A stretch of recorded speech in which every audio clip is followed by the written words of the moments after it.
Did you know that 2010's The A-Team had everything going for it? A $110 million budget, Liam Neeson fresh off the success of Taken, Bradley Cooper on the verge of superstardom, and a beloved 1980s property with built-in nostalgia. Yet it still managed to kill any hope of launching a franchise. While the film earned $177 million worldwide, which sounds respectable, it needed at least $350 million to break even after marketing costs, making it a financial disappointment that guaranteed no sequel would ever be greenlit. So, why did a movie that should have been the perfect summer blockbuster franchise starter end up as a forgotten footnote in 2010's crowded action landscape? Today, we're dissecting how The A-Team became both a masterclass in missed opportunities and an accidental lesson in why casting can make or break an entire franchise. What The A-Team got right: embracing the ridiculous. The genius of Joe Carnahan's A-Team was that it understood something fundamental that many modern action films forget. Audiences want to have fun. From the opening sequence in Mexico to the climactic port battle in Los Angeles, the film committed completely to its own absurdity in ways that felt genuinely refreshing. The flying tank sequence stands out as a perfect example of this commitment.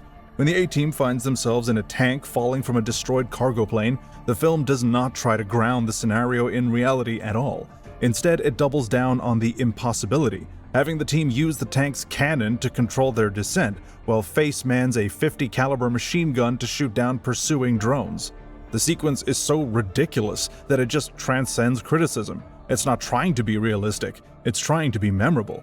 This approach directly honored the spirit of the original TV series, which ran from 1983 to 1987, and built its reputation on elaborate schemes that always ended with the team building some impossible contraption to escape from whatever warehouse they'd be trapped in. The show was never subtle about its cartoonish violence. Bad guys got punched through windows, cars flipped spectacularly through the air, and explosions happened constantly, yet somehow no one ever died. Carnahan understood that trying to make the A-Team realistic would miss the entire point.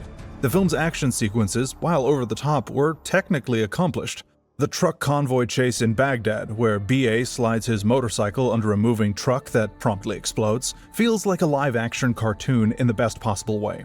Unlike many modern action films that hide poor choreography behind shaky cam and rapid editing, the A-Team's action sequences were clearly shot and confidently staged. Patrick Wilson's performance as the villainous Agent Lynch deserves special recognition. Wilson played the character as completely unhinged, chewing scenery with manic energy that perfectly matched the film's tone. His Lynch was simultaneously threatening and ridiculous, a bureaucratic psychopath who seemed to enjoy the chaos he was creating. The fundamental casting problem: replacing an icon.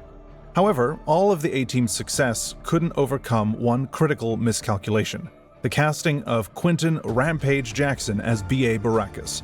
This decision, more than any other factor, doomed the film's franchise potential and highlighted Hollywood's fundamental misunderstanding of what made the original series work.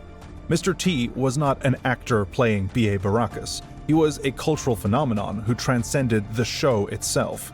His distinctive appearance, from the mohawk to the gold chain, his catchphrases like "I pity the fool" and "Don't make me mad," and his larger-than-life personality made him the undisputed face of the A-Team. When most people remember the show, they remember Mr. T first and everything else second. Jackson, an accomplished MMA fighter, brought physical credibility to the role but lacked everything that made Mr. T iconic. Jackson's performance was wooden and uncomfortable, suggesting he was cast primarily for his fighting background rather than his acting ability or screen presence. Every line delivery felt forced, and he failed to develop any chemistry with his co-stars. Even more damaging, Jackson brought none of the humor or personality that made B.A. Baracus beloved. The recasting problem became clear when you consider potential alternatives.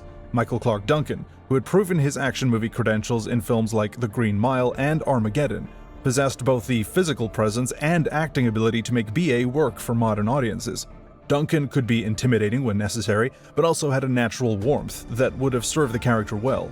His untimely death in 2012 makes this a tragic what-if, but it illustrates how the role needed someone with both dramatic chops and some inherent charisma.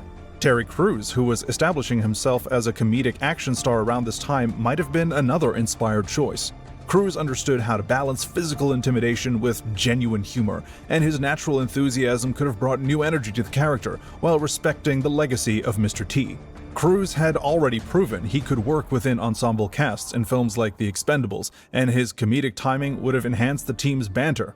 Even Idris Elba, though perhaps too traditionally handsome for the role, could have brought the gravitas and screen presence that Jackson lacked. Elba's ability to convey intelligence and intensity would have made BA feel more like a genuine military tactician rather than just muscle. The supporting cast, missed opportunities, and bright spots. While Jackson's casting was obviously problematic, the film made several inspired choices elsewhere. Liam Neeson brought genuine gravitas to Hannibal Smith, playing the character as a master strategist rather than just an action hero. Neeson's late career transformation into an action star beginning with Taken in 2008 made him perfect for the role. He could deliver Hannibal's elaborate plans with conviction while maintaining the character's essential playfulness. Bradley Cooper proved to be an inspired casting choice as Face. Cooper, who was still a relatively unknown actor when he signed on, brought natural charm and humor to the role. His chemistry with Jessica Biel's Captain Sosa, while not groundbreaking, felt believable enough to support the romantic subplot. Cooper's rising star power, the Hannibal opened just months before the A-Team began filming, also provided valuable marketing appeal. Sharlto Copley's Murdoch was perhaps the film's most successful character adaptation. Copley, fresh from his breakthrough performance in District 9, brought manic energy and genuine unpredictability to the role. Copley understood that Murdoch needed to be crazy enough to be memorable, but competent enough to be useful. Jessica Biel's Captain Sosa represented a more significant missed opportunity. While Biel delivered a competent performance, the character felt underwritten and obligatory. The romantic tension with Face never achieved the depth it needed to make audiences invested. A stronger actress or a better developed character could have added emotional weight to the story. Where the action went wrong, style over substance. Despite some spectacular individual sequences, the A-Team suffered from the mid-2000s action movie curse of over-editing and shaky cam cinematography.